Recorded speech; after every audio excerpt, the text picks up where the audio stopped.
मेमा आंनि भिडिअ नायबावो होनबाय दा लोगोफोर गोबां पाब्लिकआनो बुंसोलायगासिनो दङ माने भेक्सिन लायोब्ला आथोनावहाय गाज्रि गोहोम गोलैयो होननानैहाय बिनि फिननायखौ सारा मा होनो सानो?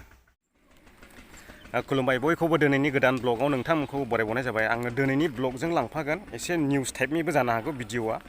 दा आङो दंफैयो जाहैबाय फाथाबारिनि सिङाव थानाय हांमा बाजारावहाय। दा चेयारमेन सारा आंखौ लिंहरनायखाय आङो बेयाव फैनाय जादों। माने इयावहाय भेक्सिन थुनायनि हाबाफारि जागासिनो दङ। आङो बेयाव दसे भिडिअ क्लिप लागोन आरो नोंथांमोननो देखायगोन सोर सोर माबायदि भेक्सिन थुजादों। आरो लोगोसे आंबो भेक्सिन लायाखै दा बिराद गियो आङो बिजिखौ। दा सोरबा सोरबा 10-15 जन बायदि थुजाखांजोब्बाय। आङो दासो सफैदों। दा आङो हाबहैसिगोन सिङावहाय। नोंथांमोना नायलांबाय थादो। आङो सिङाव हाबहैनोसै। भेक्सिनखौ बे न'आव थुगासिनो दङ नै।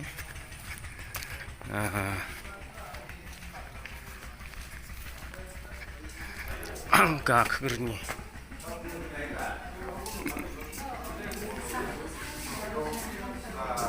बेयावहाय एन्ट्रि खालामनांगौ ओमफ्राय थुग्राया बैयाव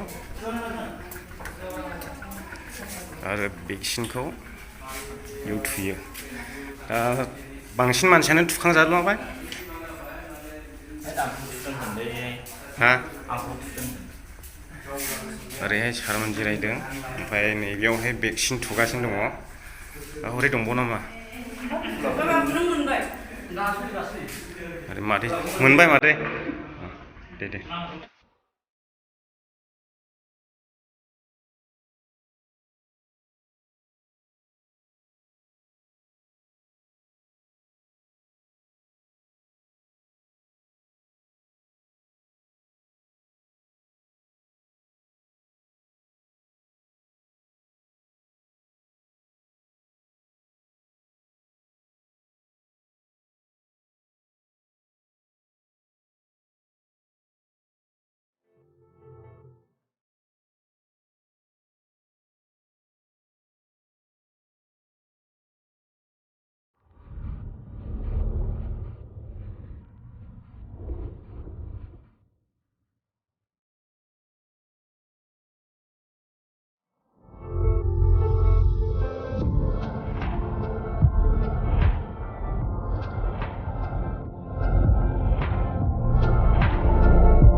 दा जोंनि आदायाबो थुजानो फैबावबाय नै बिथांखौ थुगासिनो दङ।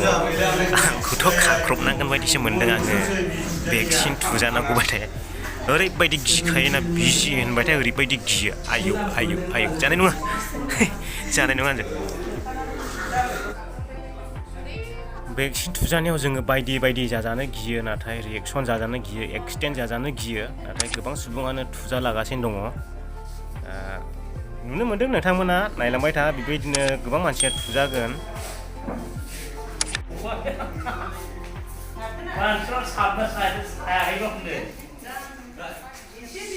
साया जानायदोरा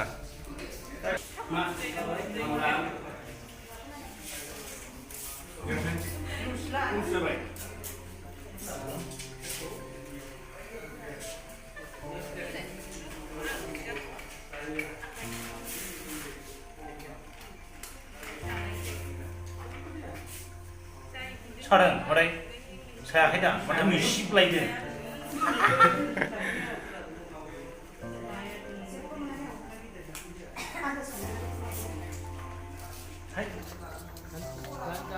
नोंसोर थुजाजोब्बाय मादैमोन मोनजोब्बाय दा? बिथांमोना गासिबो थुजाजोबखांबाय। ओरै सोर सोर दंबाव? मोनैयालाय सोर सोर दंबाव?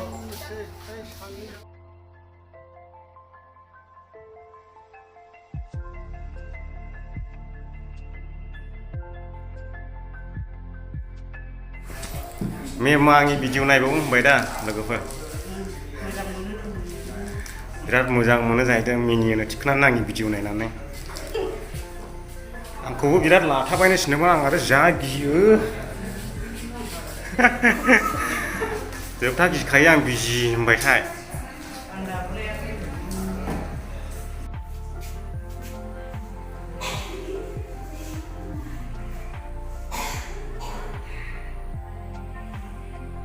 डक्टरा बुंनाय बायदिब्लाथ' गिनाङा होनदोंलै, ओमफ्राय माखासे गोबां बानसावनाय खोथा ओंखारदों। सोरबाया बुङो 2 नाम्बार ओंखारबाय मुलियानो, सोरबाया बुङो माबा माबि जायो होननानै। ओरैबायदि सोरनिखौ खोनासंजेननाय सोरनिखौ लाजेननाय। दा बेनिखायनो मानसिफ्रा नोगोद गिनानै दङ रायजो राजाफ्रा। आरो सोरबाया बुङो माबा माबि मा होनो बिदिखौ एकदमबारे थैयोबो मायोबो होनलायलाङो मानसिफ्रा। दा बेयाव बिराद गिनानै दं आरोना रायजो राजाफ्रा भेक्सिनखौहाय। आंथ' लानोसै एबार फैबा सेकेन्डआव। थैला थैबाय थांला थांबाय इसोरनि आखायावसै, आं हले थुजानोसै लोगोफोर नेक्स्ट टाइमावहाय। दा बेबायदिनो सोरबाया बोसोरैनि उनाव थैयो होनना बुङो, सोरबाया माबा माबि जायो होनना बुङो। बेनिखायनो दा रायजोफ्रा बिराद गिनानै दं आरोना। दा बेखिनियानो लोगोफोर दिनैनि भिडिअ'आ। नोंथांमोना भिडिअ'खौ मोजां मोनदोंब्ला लाइक होदो आरो चेनेलाव गोदानब्ला चेनेलखौ साबस्क्राइब खालामदो आरो हायोब्ला शेयार खालामदो गावनि लोगोफोरनो। आरो जोंनि चेयारमेन सारा फंनैसो खोथा बुंलांनो सानदों, बेखौ नोंथांमोना खोनासंलांबानो जाबाय। भेक्सिन लानायनि डिउटि होग्राफोर जाहैबाय। भेक्सिन लानायनि डिउटि जोंना। सारनिसिम मोनसे सोंथि, रायजो राजाफोरनि दाबि। माने गोबां सुबुङानो गोबां पाब्लिकआनो बुंसोलायगासिनो दङ, माने भेक्सिन लायोब्ला आथोनावहाय गाज्रि गोहोम गोलैयो होननानैहाय। बिनि फिननायखौ सारा मा होनो सानो? बेथ' मानसिनि माने अपप्रचार, बियो सैथो नङा। जोंनि फाथाबारियाव 800 जन मानसिया भेक्सिनखौ लाबाय, दिनैसिम बेबायदि प्रमान गैया। आंनो निजे लाबाय, आं दिनैसिमबो बेबायदि खुनु जेंनायाव गोग्लैयाखै। दा बेफोरो आंनि थाखाय माने आंनि बिजिरनायाव माने नंखाय। आरो किसुमाना होनदों 2 बोसोरनि उनाव थैयो, खिन्थु दिनै भारतआव 70 crore मानसिया दिनै भेक्सिनखौ लाबाय। दिनै बिथांमोना सोरबा साधारन सुबुं नङा, दिनै बिथांमोना देशखौ सालायग्रा।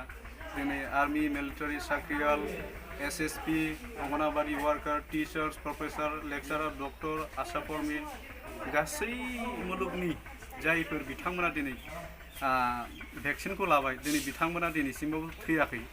जुदि बिथांमोना जुदि थैनानै थाङोब्ला जों बायदि साधारन सुबुङा थांनानै थानानै मा लाब दङ?